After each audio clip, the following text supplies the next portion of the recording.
Welcome to a brand new season of Scintillations, the podcast that explores what's now and what's next in consumers, culture, and the business of branding. This season, we'll be studying Swiftonomics. Join us as we talk to marketing experts, business leaders, and entrepreneurs about what makes Taylor Swift the best brand on the market.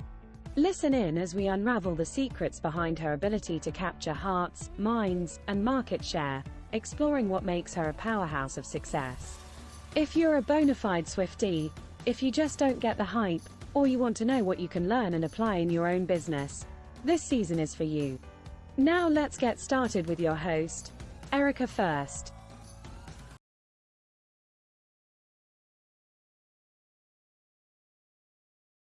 Monica, good morning. Thank you so much for being here with me today. I'm so happy to be with you. Excited to talk about this topic. Why don't we get started with you telling us a little bit about who you are and what you do? Sure. So I am a 20-year marketer turned business coach, and I help women specifically make a personal brand out of their expertise so that they can command attention and attract the opportunities they're looking for. Amazing. And today we are going to be talking about how to take the worst thing that people say about you and turn it into a marketing leverage. And I'm just going to get started to explain because this may sound really weird to people. So I'm going to give a few examples of how Taylor Swift uses this. And we'll talk briefly also about Ryanair, who uses this tactic as well. And I've seen another couple of brands start to move into this space. But it's actually a very clever strategy. But let me explain the foundations of this. So in an interview with Enemy magazine in 2015, Taylor Swift was talking about the song Blank Space, which is her number one most streamed song and viewed video, which the video is epic. If you haven't seen it, see it. And she was saying that there had become a unanimous verdict in the press about what was annoying about her, and that there was excessive scrutiny and judgment about how she was living her life. She was either dating too many people, or the only reason she got into relationships was to write songs.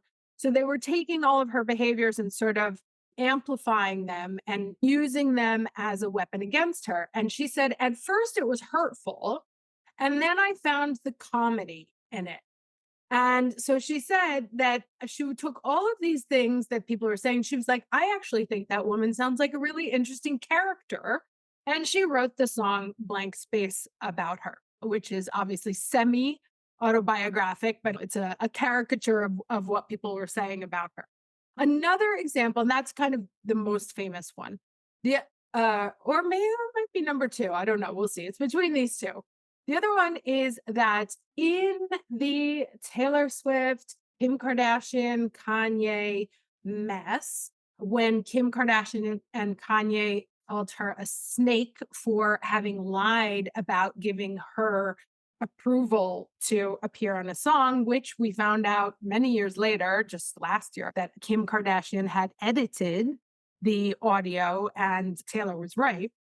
She says, this is Taylor Swift speaking, a couple of years ago, someone called me a snake on social media and it caught on. And then a lot of people called me a lot of names on social media. I went through some really low times for a while because of it. I went through some times when I didn't know if I was going to get to do this anymore. I wanted to send a message to you guys that if someone uses name calling to bully you on social media, and even if a lot of people jump on board with it, that doesn't have to beat you. It can strengthen you instead. I learned a really important lesson, and that has to do with how much you value your reputation. And I think that the lesson is you shouldn't care so much if you feel misunderstood by a lot of people who don't know you, as long as you feel understood by the people who do know you. And this is fundamental. Now, then there's a little, because we love Taylor because she's also very petty. So when someone asked Taylor about being called a snake, she said, it's okay, snakes eat rats. And now anytime a Swiftie has anything to do with Kim Kardashian, they send her a rat emoji. So all this very high drama, we can say it's not the most mature of things, but it's obviously very much her brand, which is I am going to say the things that for centuries women have been told to not voice. What do you think is the power in embracing and embodying the worst insults that people have to throw at you? I think the biggest part is taking back control. And I think one thing we've learned, not just about Taylor, but other artists that also do this, is that they want to control their own narrative. So you'll also notice that a lot of what we learn about Taylor is more through her lyrics than interviews these days. And I think you see other superstars and celebrities do the same thing, where they'll speak through their music or through their art. They won't actually go to interviews anymore in the traditional route because they don't want their words to be twisted. So I think for Taylor, it's a very smart and cunning strategy to be able to call these things out before other people say them about her, because it always keeps her in the power position. Yeah. And so that happened before Reputation. And once Reputation came out, the entire thing was coded for snakes. And now, even in that part in the concert, there's a huge snake that comes out. So, from being an insult, like she said, she flipped it into something very powerful, something strong. She's like, yeah, I'm a snake. Absolutely. And now think about it, the merchandising opportunities from that, the way that the fans gather around that, and the uproar of how she's able to use it, that gets amplified. So on social, I mean, no one is better than her, I think, at mobilizing her audience, for example. So when you use something that's so emblematic as a snake, which also just coincidentally has an emoji to go along with it, which is very easy for people to use on social media, you start to see that momentum really build and that groundswell, which is why her concerts are shown on TikTok and you can stream them live as they're actually happening. And all of those things are really just, I think, almost bat signals for her audience to continue to mobilize her movement and continue to make her even stronger. Yeah, and I think that it's that sentence there, and this is something that has been coming up in all of these sessions that is really the red thread that runs across every single thing, is that she is 100% committed to the people that are committed to her. And she doesn't care about everyone else. Like, actually, it builds a greater strength in the community to actually almost fan the flames of the haters, because then she and her people, her crowd, become Mhm. more committed and more dedicated and more unified against a common antagonist. So now Air has started using this strategy because people always say, "Oh, it's the worst airline." They'll hook you up to the ceiling if they could and charge the dollars, stuff like that.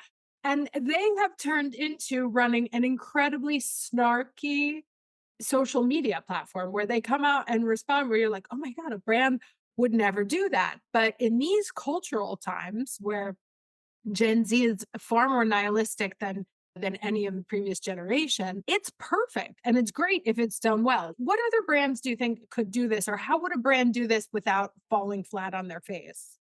Well, interestingly, I think we see a lot of personal brands that actually do this. So, for example, just keeping it on music for a beat, we'll see someone like Lizzo, for example, that will use a lot of the things that people say against her, which historically has been her body image, right? And how people perceive what beauty is supposed to be. But then she'll show up at a Lakers game with outfits where her backside is completely out. So, really, as almost an FU to all of the people that have things to say about her. So I think the power in having other companies be able to do this is because we can see it. I think there's something about consumers that companies want to take advantage, but they also want to pretend like they're not actually doing it. So if we're thinking about Ryanair and other airlines where there's commercials nowadays where everything is being charged and a person is asking for water and they're also being charged for the glass that the water is coming in. So consumers see that, but companies almost want to say, oh, but look, over here at this shiny ball, don't focus on the fact that we're upcharging you for every single last piece of your experience.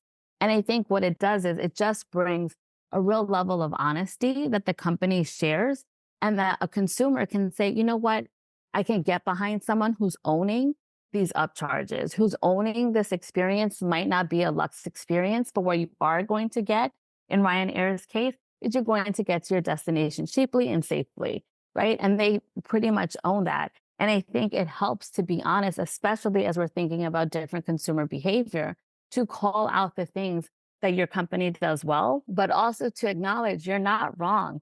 There are some ways that we're maybe taking advantage and cutting corners here. But again, this is why we do it. And I think it just puts, again, a lot of onus into the consumer's hands and also is honest. And I think what we see more than anything with Gen Z is that they're looking for companies and brands to really show up as themselves and not pretend or be performative. Yeah, I love that. And I was thinking of, because I remember time ago, not too long before they completely and finally failed and went out of business, RIP, was that Alitalia in their late stage, right before it was almost done, and this was not too long ago, but they were advertising that you could check in online. It was like, okay, that would be phenomenal if this was 2002, but it's like 2019. So that's not interesting.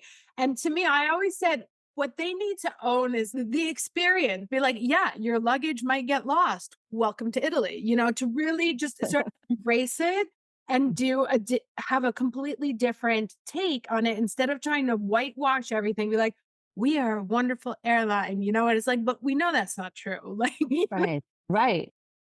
And so, And I think consumers absolutely know when we're being lied to. It's like we have our own personal experiences, but it's also not our own personal experience. The one thing that social media does well is really unifies the collective experience for us to say, am I the only one that's having this experience? And you can within seconds find out that this is part of just an entire ecosystem of maybe failing a customer in certain ways. So I think companies can actually be better served by taking their weaknesses, not just owning them, but then thinking, okay, well, if we can't do this well, how can we try to do this to maybe make the experience feel somewhat better? So if you're going to lose your luggage, maybe we're going to give you a free lunch or a free dinner while you're waiting for your bags to maybe get there. But there's different ways to sort of play with these things if they're not able to actually do some of the things that we expect an airline, for example, to be able to do, which is to get our things there with us. So we have clothes to wear and all of that. But instead, to your point, the secrecy or the pretending that these things aren't happening, that's where a company really starts to fail because they're not owning their mistakes. And we've seen a lot of companies that want to just stay quiet when there's really bad campaigns that have gone wrong and pretend that those things don't exist, where I think it would be better served to just get out in front of it. Yeah. And to your point, that whole thing about honesty, like consumers knowing when they're being gaslit is a very different world than 15 years ago, where you could say whatever and it was hard to find out what was really going on. Now everybody knows everything, and it's not even too hard to do a very deep dive on what the company's practices are. And then actually, since people are encouraged to unearth these secrets, that actually turns into money for them. So if you can't be percent, you have to own it to diffuse the power that has to be scandalous, because Absolutely. that's even worse. Now, I used to always say, like at work with conflict management, right? When you had two teams who were opposed, or someone would say, like, you said this, there's a divergence of opinion on what had been said. And I said, just say, okay, you're right. There's nothing left to talk about once you say that, right? The other person can keep yelling, but you've already said, okay, like the tension happens and the conversation continues when you're like, no, I say, no, I say, no, I say. If you own it, you're like, yeah, you're right. Okay. Yes, you acquiesce completely to what the person is saying. Absolutely. I love that. And I don't know if you remember this time, Erica, but years ago, it used to be that advertisers weren't allowed to name their competition in commercials and ads. So they couldn't have that contrast. So they could suggest, but they couldn't formally name. But now those things have changed and those policies have changed, and companies can directly call out their competitors.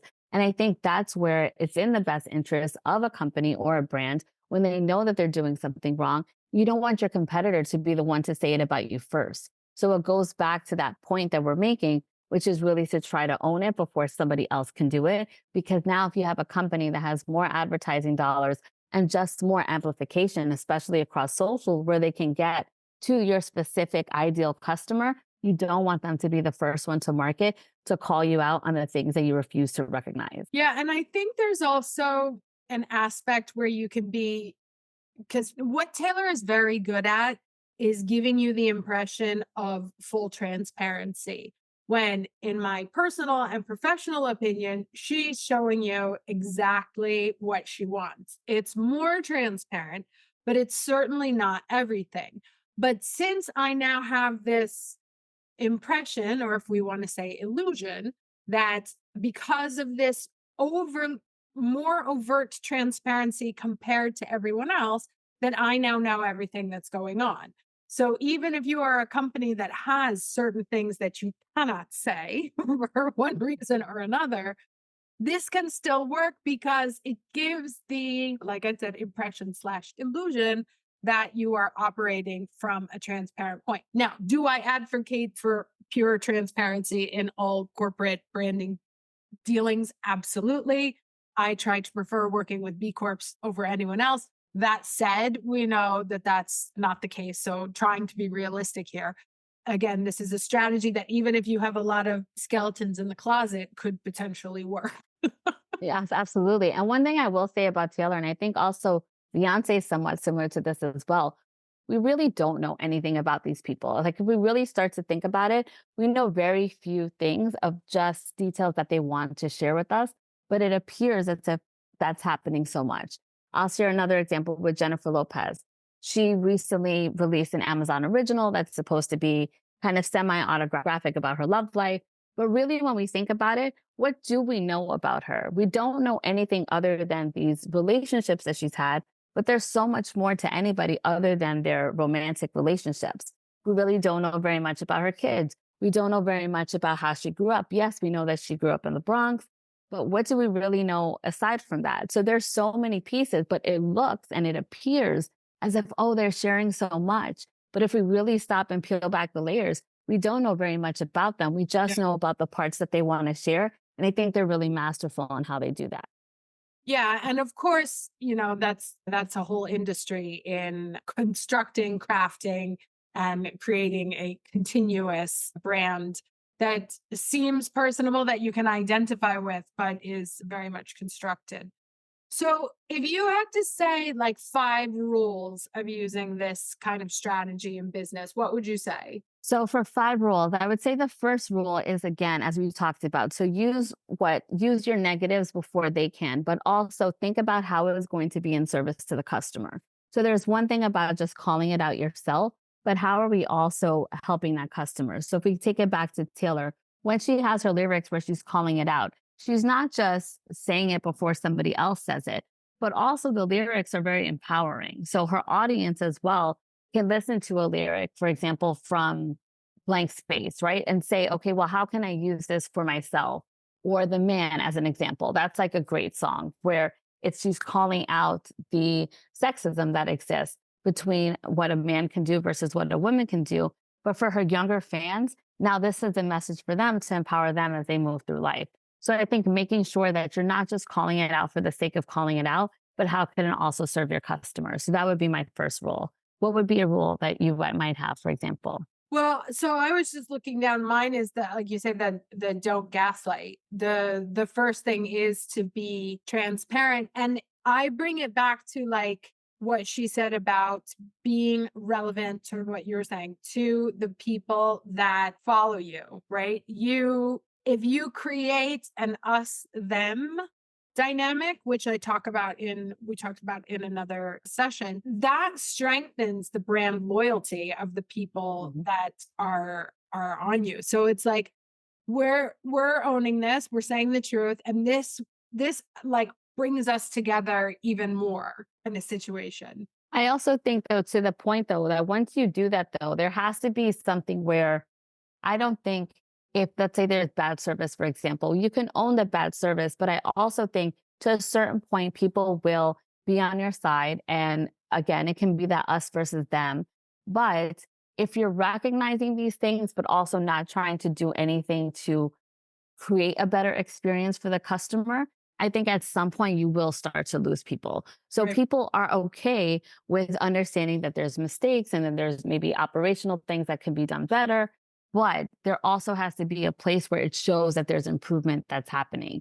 And I think that's important, especially for companies to consider, not so much personal brands, because people can say, okay, take it or leave it. And many celebrities have said, I'm not a role model, so you can choose to follow me or not. But when it comes at a company level, I think there also has to be a certain level of accountability. Like, yes, we have our raving fans and people want to follow us and they're very loyal to us. But at some point, the company also has to understand, how can we right this ship so that we can reward the customers that have been loyal to us. Yeah. And I think another thing to that point is that, you don't do everything bad and you don't do everything good, right? So know what it is. Like, you have to know very deeply what it is that your customers love about you or need about you. And in the case of Ryanair, it's you're not going to get a cheaper flight. Like, honestly, what do you expect for 14.99?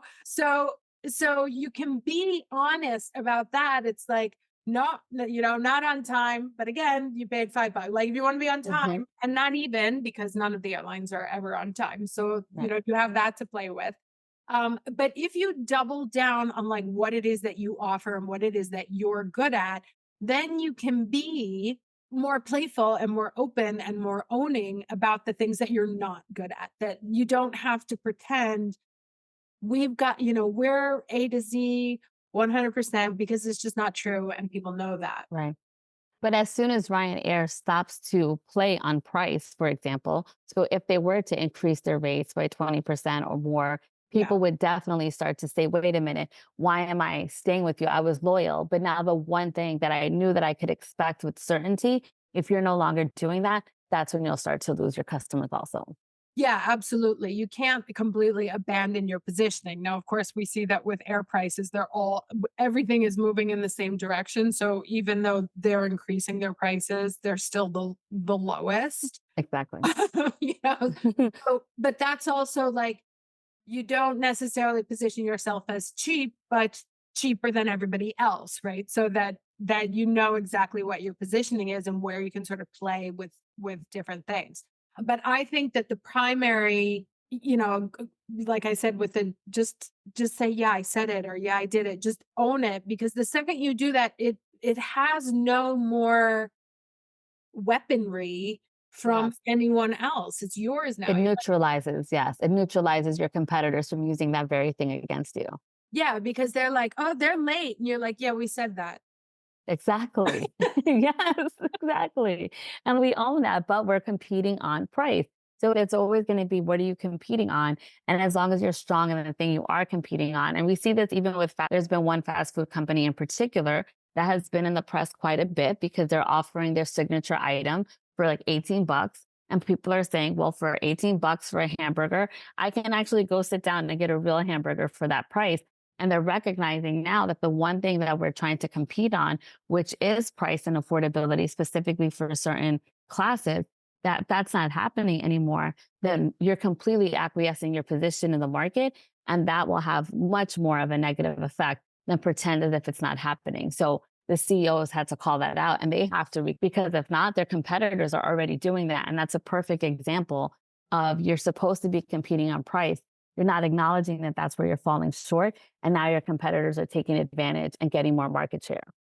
Yeah, and to that point, actually talking about fast food, there was a time when, the whole diet culture in the United States, everybody wanted to be healthy. And so McDonald's was like, okay, we're gonna introduce salads and, and fruits and vegetables. And people are like, I'm not gonna get a salad. Like, I want what I want from I know who you are. You don't have to be like Gwyneth Paltrow's Goop brand. I need Yes. to be McDonald's.